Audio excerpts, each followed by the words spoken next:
अस्सलाम वालेकुम। थोड़ा आजकल आप लोगों को चैलेंज लग रहा होगा क्योंकि आपकी स्किन की कंडीशन के हिसाब से आपको जो बॉडी लोशन चूज़ करना है बड़ा इंपॉर्टेंट होता है। आपकी जो स्किन ड्राई है लेकिन बॉडी लोशन आप ऑयली स्किन वाला ले लेते तो उसका कोई फ़ायदा नहीं है। निविया बड़ा एस्टैब्लिश ब्रांड है as far as a body lotion is concern.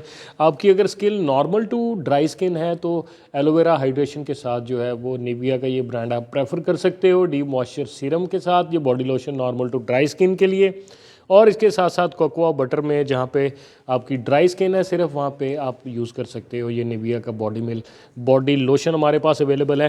More importantly जहाँ पे आपकी स्किन बहुत ज़्यादा ड्राई है और dry to very dry skin के लिए आलमंड ऑयल और विटामिन ई की कंपोजिशन के साथ न्यूरिशिंग बॉडी लोशन निविया का ये भी हमारे पास अवेलेबल है।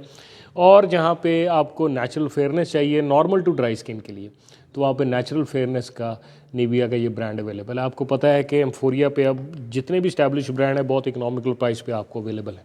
बहुत बहुत शुक्रिया।